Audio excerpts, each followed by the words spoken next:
पूरे police department को लगा था कि अब डिटेक्टिव कॉनर्स वापस आ चुका है तो अब ये केस जल्दी सॉल्व हो जाएगा, लेकिन उनको क्या पता था कि इस पूरी बड़ी साजिश के पीछे जो खिलाड़ी है वो यही डिटेक्टिव कॉनर्स है।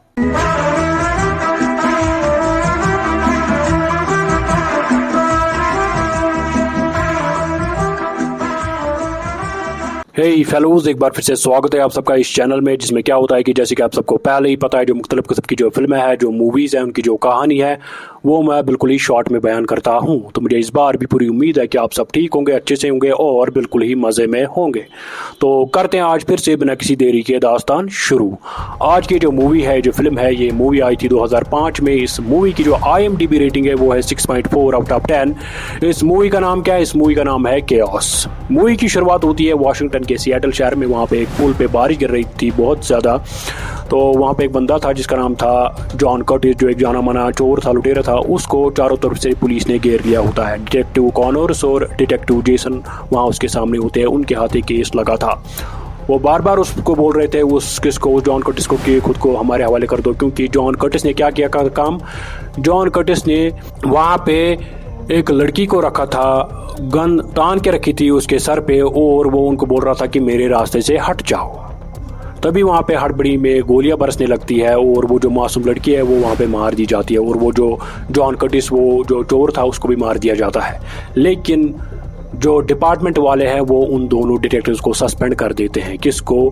डिटेक्टिव कॉनर को भी और उस डिटेक्टिव जेसन को भी। उनको बोलते हैं कि तुम लोगों ने इस मासूम की हत्या होने कैसे दी, इसको तुमने कैसे मरने दिया। तो फिर थोड़े टाइम के बाद दिखाया गया कि वहाँ एक बैंक में क्या कुछ चोर लुटेरे घुस जाते हैं, और वो उस बैंक में जो भी लोग मौजूद थे उनको वहाँ पे अंदर ही बंद रखते हैं, उनको अपने कब्जे में रखते हैं। तो बाहर पुलिस वाले आ जाते हैं बहुत सारे, तो वो वहाँ पे उनसे कांटेक्ट करते हैं अंदर से ही, बैंक से ही, और उनकी जो आवाज़ थी वो बदली बदली आ रही थी उस फ़ोन पे, ताकि उनको कोई पहचान ना पाए। तो वो उनको वहाँ पे बोलते हैं कि हमें डिटेक्टिव कॉनर से बात करनी है, अगर वो है तो तभी हम बात कर सकते हैं। तो डिटेक्टिव कॉनर तो सस्पेंड हुआ था उसी मामले में जो उस पुल पे हुआ था पहले। तो तभी वहाँ पे वो उनका हायर ऑफिसर जो है वो मजबूर हो जाता है, वो उस डिटेक्टिव कॉनर्स को वापस लाता है और उसके साथ एक और डिटेक्टिव को रखता है जिसका नाम था डिटेक्टिव डेकर, जो हाल ही में उस पुलिस में भर्ती हुआ था। तो उसका बाप भी पहले क्या पुलिस वाला रह चुका था। तो वो जब डिटेक्टिव कॉनर्स पहुंच जाता है तो वो अंदर उससे बात करते हैं। तो वो ऐसी बातें उससे करते हैं जिससे कुछ हासिल ही नहीं उनको होता। वो उसको बोलते हैं डिटेक्टिव कॉनर्स को कि अंदर जो चोर थे उनका एक आदमी वहाँ पे उठ जाता है, उसको बोलता है कि मैं इनका लीडर हूँ जो अंदर चोर घुसे हैं, और मेरा नाम है लॉरेंस, तो हम यहाँ काफ़ी देर तक रहेंगे। तो डिटेक्टिव कॉनर्स को कुछ मौका ही नहीं आता उनसे वापस कुछ बोलने में, तो वो वहाँ पे फ़ोन काट देते हैं। तभी वहाँ पे स्वाट की टीम भी आई हुई होती है।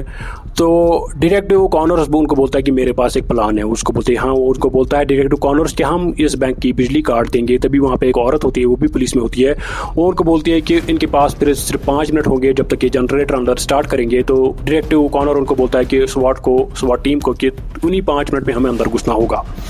तो वो इशारा करता है, अब लाइट काटने वाले थे, तो लाइट वो जब काट ही देते हैं तो तभी वहाँ पे वो देखता है कि उन जो अंदर चोर घुसे थे उन्होंने क्या किया काम, उन्होंने कुछ लोग अंदर से उठाए, उनको केबल्स के जरिए उल्टा लटका दिया खिड़की पे। तो डिटेक्टिव कॉनर्स उनको बोलता है स्वाट वालों को कि रुक जाओ, ये कुछ चाल हो सकती है, कुछ जाल हो सकता है अंदर, लेकिन स्वाट वाले उसकी एक भी नहीं सुनते। वो अंदर घुसने की कोशिश करते हैं, लेकिन तभी वहाँ पे बहुत बड़ा धमाका हो जाता है। वहाँ पे हड़बड़ी मच जाती है, तहस नहस होता है सब कुछ, और अंदर से वो लोग बाहर निकलने आते हैं उस बैंक से, घबराए हुए लोग आते हैं बाहर। लेकिन जब वो अंदर घुसते हैं वो पुलिस वाले, तो अंदर वो देखते हैं वहाँ तो कोई नहीं है, वो सारे लुटेरे जो है वो भाग गए थे। लेकिन अंदर वो देखते हैं उन्होंने कुछ यहाँ से चुराए भी नहीं है, सब पैसे भी ठीक है, सब कुछ ठीक है। तो परेशान हो जाते हैं, तो लग जाते हैं उस केस को सॉल्व करने में। तभी वहाँ पे वो जो डिटेक्टिव डेकर है और वो जो कॉनर है वो एक कैफे में चले जाते हैं। वहाँ पे उनकी बिल चढ़ती है $20। तो डिटेक्टिव कॉनर अपने हिस्से का $10 वहीं पे टेबल पे रख देता है और आगे निकल जाता है। तो डिटेक्टिव डेकर पीछे होता है, उसके जेब में $10 नहीं होते, उसके जेब में $20 होते हैं। तो क्योंकि $20 की बिल चढ़ी थी तो वो वही $20 डाल देता है टेबल पे, और वो जो $10 पहले रखे थे उस डिटेक्टिव कॉनर ने वो उठा देता है, अपनी जेब में डाल देता है वो डिटेक्टिव डेकर। तो वहाँ से निकल जाता है। तो फिर वो जांच पड़ताल करते हैं, आगे वो सीसीटीवी फुटेज देखते हैं। तो सीसीटीवी फुटेज में उनको पता चलता है कि इस बैंक से एक और बंदा उस वक्त भागा था जब धमाका हुआ था, और वो जो बंदा है वो एक जाना माना चोर है। तो उनको शक हो जाता है कि इस बंदे को शायद कुछ पता होगा जो अंदर लुटेरे घुसे थे, या ये भी उनमें से एक मत था। तो वो चले जाते हैं उस बंदे के घर में जो पहले से एक जाना माना चोर था। तो वहाँ पे जब वो पहुँच जाते हैं तो वहाँ पे वो क्या करते हैं काम, वहाँ पे वो जो बंदा था अंदर वो उनसे भागने की कोशिश करता है और वहाँ से वो भागने में कामयाब भी हो जाता है। वहाँ पे उसकी बीवी होती है, वो उसको पकड़ लेते हैं, उसको गिरफ्तार कर लेते हैं, वो दोनों डिटेक्टिव्स, उसकी बीवी को पुलिस वाले, और वो जो खुद है वो भाग जाता है और उसके पीछे वो डिटेक्टिव डैकर पड़ जाता है। और डिटेक्टिव डैकर बाइक के सहारे उसके पीछे पड़ता है, लेकिन वो एक जगह चूक जाता है और वो गिर जाता है। तभी वहाँ आगे डिटेक्टिव कॉर्नर गाड़ी लेके आ जाता है और उसकी गाड़ी को ठोक देता है, जो वो चोर बच के भाग रहा था, जिसको उन्होंने उस सीसीटीवी फुटेज में देखा था बैंक से निकलते हुए जब वहाँ धमाका हुआ था। तो अब उसको पकड़ लिया गया और वो काफ़ी ज़्यादा जख्मी भी हुआ था, तो उसको हॉस्पिटल में डाला जाता है। तो तभी वहाँ पे वो जो डैकर है थोड़ी देर बाद फिर से उन सीसीटीवी फुटेज जो है वहाँ पे उनकी जांच पड़ताल करता रहता है। उसको ये लगता था कि कुछ और सुराग न मिले। तभी वहाँ पे उन पैसों की जांच पड़ताल भी होती है जो उनको वो कहाँ मिले, उसी चोर के घर में। किस चोर के घर में? जो वो उनसे भाग रहा था, जिसको उन्होंने पकड़ लिया था। तो वहाँ पे वो जब उन पैसों की जांच पड़ताल करते हैं, वहाँ वो उनको पता चलता है कि ये जो पैसे थे ये तो पहले पुलिस की हिरासत में रह चुके हैं ये पैसे, क्योंकि ये जो पैसे हैं पिछली चोरी के हैं, ये इस चोरी के पैसे नहीं है, ये कुछ नए पैसे नहीं है। उनको कैसे पता चलता है कि ये पिछली चोरी के पैसे हैं? क्योंकि जब भी पुलिस किसी पैसे को जब्त करती थी कि चोरों से, तो वो उन पर कुछ फ्रेगरेंस डालती थी, उनके पे स्प्रे करती थी ताकि उनमें ऐसी स्मेल रहे, बू रहे, ताकि वो उसको पहचान पाए। तो जब उनको वो पैसे मिले उस चोर के घर में से जो उनसे भाग रहा था, जिनको अब हॉस्पिटल में एडमिट किया गया, वो उनको पता चलता है कि ये जो पैसे ये तो पहले ही पुलिस की हिरासत में थी, तो इसके पास कैसे आए? और अब उनको शक हो जाता है एक और पुलिस ऑफिसर पे जिसका नाम था कैलो। और वो जो कैलो था वो उस डिपार्टमेंट का हेड था, उस डिपार्टमेंट की जांच रखता था जिस डिपार्टमेंट में पुलिस वाले यही पैसे रखते थे या कुछ और सामान रखते थे जो वो चोरों से हासिल कर रहे थे। तो उनको शक हो जाता है कि कैलो की निगरानी में ये पैसे वहाँ से उस डिपार्टमेंट से कैसे बाहर निकले। तो वो कैलो के घर में चले जाते हैं, क्योंकि शक तो उसी पे हो रहा था, पुलिस ऑफिसर कैलो पे। तो कैलो के घर में जब वो जाते हैं तो वहाँ पे वो देखते हैं कि कैलो तो पहले से ही मार दिया गया है, उसका खून हुआ है, और उसके घर में भी वो थोड़े बहुत पैसे पड़े हुए हैं। तो वो चले जाते हैं वहाँ पे, उसी डिपार्टमेंट में वहाँ पे एक और कस्टम ऑफिसर होता है, वो उनको बोलता है कि कैलो ने ही सिग्नेचर किया है, तो तभी ये यहाँ से ये पैसे निकले, तो मैं क्या कर सकता हूँ? तो वो परेशान हो जाते हैं। तभी वहाँ पे वो जो डिटेक्टिव डैकर है एक बार क्या सीसीटीवी फुटेज फिर से देख रहा था, तो उसको वहाँ पे पता चलता है कि मैनेजर का जो कंप्यूटर है अंदर बैंक में, जब वो उस पे कुछ देख रहे थे तो उन्होंने कैमरे का एंगल चेंज कर दिया, कैमरे को उन्होंने दूसरी तरफ मोड़ दिया। तो उसका शक हो जाता है, वो बोलता है उनको कि ये जो अंदर बैंक में मैनेजर का कंप्यूटर है उसकी जांच पड़ताल करो। तो उसके कीबोर्ड से उनको फिंगरप्रिंट्स मिलते हैं, उस फिंगरप्रिंट्स के जरिए वो एक हैकर के पास पहुंच जाते हैं।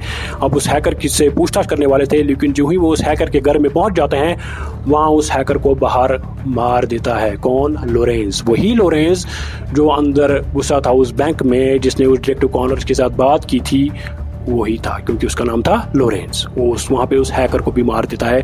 पुलिस वालों के हाथ कुछ नहीं लगता और खुद भी वो वहाँ से भाग जाता है। तभी वहाँ पर उनको पता चलता है कि अंदर वो उस हॉस्टल में उस पुराने उस चोर को, जिसको हम पीछा कर रहे थे, जो भागा था हमसे, जो जख्मी हुआ था, उसको होश आ गया है। तो डिटेक्टिव डैकर जो है अपने तरीके से उससे उगलवा लेता है, क्या उससे उगलवा लेता है कि वो उनको बोलता है कि जिसको तुम लोरेंस समझ रहे हो, जो तुमको लगता है कि ये लोरेंस है जो अंदर बैंक में घुसा था, असल में कौन है? इसका नाम है स्कॉट कर्टिस। कौन स्कॉट कर्टिस? ये उसी जॉन कर्टिस का भाई है। कौन जॉन कर्टिस?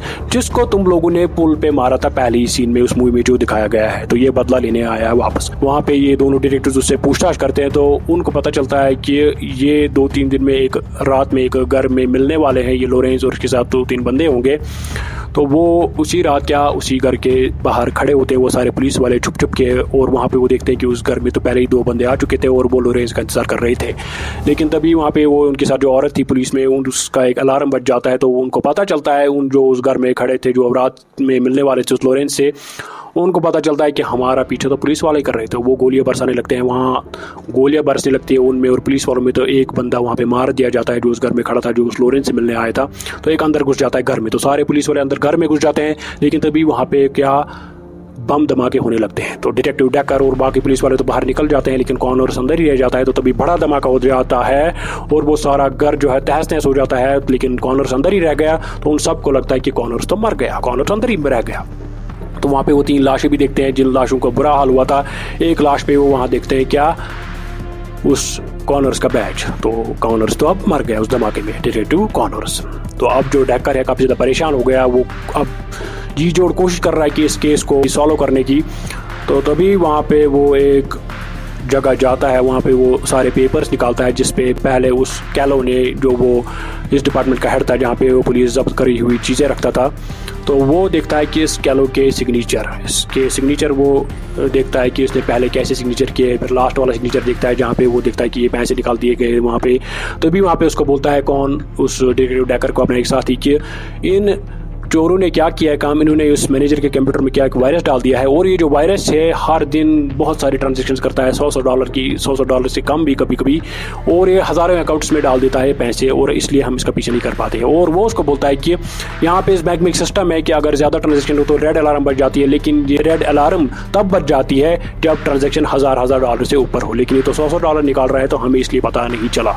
तो यही इनका मैन प्लान था, इन्होंने इस कंप्यूटर में वायरस डाल दिया है। तभी वो डिटेक्टिव डेकर जो है वो देखता है कि लास्ट में ये जो पेपर है जिसपे इस कैलो ने सिग्नेचर किए थे, इस सिग्नेचर और जो उसने पहले वो वाले सिग्नेचर किए थे उनमें काफ़ी सारा फ़र्क है, ये सिग्नेचर तो उनसे नहीं मिल रहा है। तो डेकर को शक हो जाता है उसी कस्टम ऑफिसर पे जो उस कैलो के अंडर काम कर रहा था। कैलो के अंदर जो वो कस्टम ऑफिसर काम कर रहा था, डेकर उसको बुला लेता है, उससे पूछताछ करने लगता है और उससे वो उगलवा लेता है। वो उनको बोलता है कि हाँ मैं उन चोरों के साथ काम कर रहा हूँ, और वो उनको बोलता है कि जिसको तुम लोरे समझ रहे हो और फिर तुमको पता चला कि वो स्कॉट कर्टिस है, जॉन कर्टिस का भाई, असल में वो कौन है, वो है Jason York, detective Jason York, जो उस पुल पे था पहले भी सीन में, जिसको फिर सस्पेंड किया गया था कॉनर्स के साथ। वही है ये चोर बना हुआ, अब ये बदला लेना चाहता है। तो वहाँ से उस डिटेक्टिव डेकर को पता चलता है उसका पता किसका, उसी अब जेसन का, जो अब पहले डिटेक्टिव था फिर अब चोर बन गया था। वो एक रेस्टोरेंट में होता है, तो बाहर कौन, डिटेक्टिव डेकर उसका वहाँ इंतजार कर रहा था। तो भी उस जेसन को पता चलता है कि डिटेक्टिव यहाँ पे आ चुका है, तो वो वहाँ पे एक लड़की को उठा लेता है और डिटेक्टिव डेकर को बोलता है कि मेरे आगे से हट जाओ, मेरे पीछे मत आना, नहीं तो ये लड़की मार दी जाएगी। लड़की को वो छोड़ देता है और खुद भाग जाता है। डिटेक्टिव डेकर जो है उसके पीछे पड़ जाता है और उसको एक जगह पकड़ लेता है और वो वहीं पे उसको मार देता है। तभी उस डिटेक्टिव डेकर को लगता है कि अब ये केस सॉल्व हो गया, लेकिन तभी वो डिटेक्टिव जो है डिटेक्टिव डेकर जो है कैफ़े में चला जाता है। वहाँ से जब वो बिल पे करने वाला था, तो वो अपने वॉलेट से जब पैसे निकालता है तो वहाँ वही $10 निकल जाते हैं जो उसने उस दिन कैफ़े में उठाए थे जब वहाँ पे उसके साथ वो कॉनर्स भी था। तो वो देखता है कि इस पैसे पे भी थोड़ी बहुत स्मेल आ रही है, थोड़ी बहुत इस पैसे पे भी बू आ रही है। तो उसको पता चलता है कि ये नोट जो है $10 का, ये भी उसी बैग से लिया गया था जो हमारी हिरासत में था, जो उस कैलो के सिग्नेचर के ज़रिए वहाँ से निकाल दिया गया था, और जिसको अब उस कैलो के घर में भी रखा गया था, फिर उस चोर के घर में भी रखा गया था जिसको हमने गिरफ्तार किया गया था, और जो फिर वो हॉस्पिटल में था। तो डिटेक्टिव डेकर को वहाँ पे पता चलता है कि अब तो कॉनर्स का मुझे पता चला, ये कॉनर्स भी इनसे मिला हुआ था, क्योंकि उसको उस $10 की नोट से वही स्मेल आई, उसी पैसे की स्मेल आई जो पहले ही उन पुलिस वालों की हिरासत में था। तो डिटेक्टिव डेकर हैरान हो जाता है, तो वो हड़बड़ी में चला जाता है कहाँ, उसी कॉनर्स के घर जहाँ पे वो रहता था। तो वहाँ पे वो देखता है एक किताब जेम्स ग्लीक की, जो कि ऑस्थोरी वो किताब थी। तो वहाँ पे वो क्या करता है काम, उसको एक आइडिया आता है उस डिटेक्टिव डेकर को। वो सोचता है कि शायद वो एयरपोर्ट गया होगा, वो एयरपोर्ट जाता है, वहाँ काफ़ी सारी भीड़ होती है, वहाँ पे वो जानने की कोशिश करता है कि जेम्स ग्लीक के नाम पे कोई टिकट तो नहीं निकली, वहाँ पे उसको कुछ पता ही नहीं चलता। लेकिन तभी उसको फ़ोन आ जाता है किसका, उसी कॉनर्स का, और वो कॉनर्स को बोलता है कि शाबाश, तुम तो आखिरकार बहुत बड़े जीनियस हो, लेकिन तुम मेरा कुछ नहीं उखाड़ सकते। कॉनर्स को बोलता है कि ये सब हमारा ही प्लान था, ये जो हमारा डिपार्टमेंट था इन्होंने हमारे साथ क्या किया, हमें सस्पेंड कर दिया, हमने उस लड़की को नहीं मारा, जानबूझ के तो नहीं मारा, फिर भी इन्होंने हमें सस्पेंड कर दिया जैसे हम नहीं थे, इसलिए ये हमारा ही प्लान था, हमने ही मिलके ये प्लान बनाया, और जो रिश्वतखोर ऑफिसर थे उनसे मिलके हमने ये सारा प्लान बनाया। और कॉनर्स को वहाँ पे बोलता है फ़ोन पे उस डेकर को कि ये जो पहले बैंक में लाइट ऑफ की, ये भी मेरा एक प्लान था ताकि उनको मौका मिले वायरस प्लांट करने का उस कंप्यूटर में। कॉनर है उसको बोलता है कि इसको डेकर को कि वो जो बम धमाके हुए थे वो भी मैंने ही किए थे, और वहाँ पे पहले से एक लाश पड़ी थी जिसके ऊपर मैंने बैज रख दिया और मैं वहाँ से भाग गया, तुमको लगा कि मैं ही हूँ वो लाश। कॉनर उसको वहाँ पे बोलता है कि अब तुम मेरा कुछ नहीं बिगाड़ सकते, मेरे पास पैसा भी है, सब कुछ भी है। और कॉनर वहाँ पे एक प्राइवेट जेट में उड़ के निकल जाता है और डिटेक्टिव डेकर जो है वहीं पे रह जाता है। तो यहाँ पे होती है फिल्म की एंडिंग। इस मूवी में मुझे एक कंसेप्ट जो है केओस थ्योरी का वो भर के है।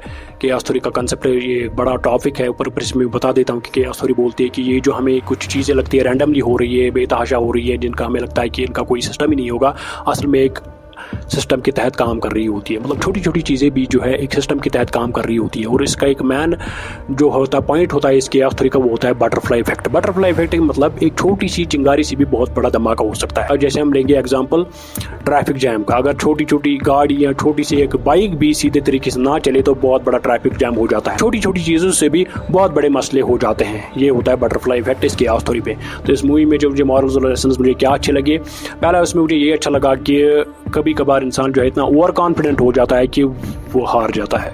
जैसे पुलिस वालों ने किया, उनको लगा कि ये जो चोर है नाड़ी थे, इन्होंने इस बैंक से कुछ नहीं चुराए है, डर डर के यहाँ से भाग गए वो ये, लेकिन ये एक बहुत बड़ा प्लान था। वो ओवर कॉन्फिडेंट हुए वहाँ पे पुलिस वाले, उनको लगा कि ये एक नॉर्मल चोरी है, ये डर रहे ये चोर हमसे, लेकिन असल में लास्ट में कितना बड़ा प्लान निकला और उन्होंने कितना बड़ा पैसा वहाँ से चुरा लिया। और एक जो बात मुझे इसमें अच्छी लगी कि कभी कभार इंसान का दिल जो है, इंसान का जो अंदर जो रूह है इतनी ज़्यादा टूट जाती है कि वो बदला लेने के लिए कुछ भी कर देता है। जैसे वो दोनों डिटेक्टिव्स थे, कॉनर्स और वो जेसन, उन्होंने उस मासूम लड़की को नहीं मारा, वो सब हड़बड़ी में हुआ, गलती में हुआ। डिपार्टमेंट ने उनके साथ क्या सलूक किया, उनको इस तरीके से सस्पेंड कर दिया जैसे वो थे ही नहीं। तो इस तरीके से वो जो है उनके अंदर गुस्सा भरने लगा, तो उन्होंने ये बदला लिया। कभी कभार इंसान ऐसा टूट जाता है कि बदला लेने के लिए वो कुछ भी कर देता है।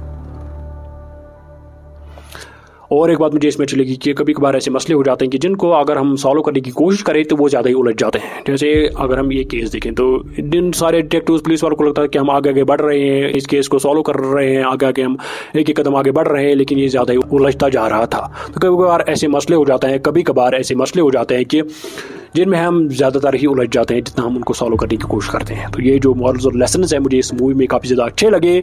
तो आई होप आपको मेरी ज़ुबान से इस मूवी की कहानी अच्छी लगी होगी। आई होप आप इस चैनल को सब्सक्राइब ज़रूर करेंगे। तो मिलते हैं अगली बार अगली किसी फिल्म पे, तब तक के लिए टेक केयर।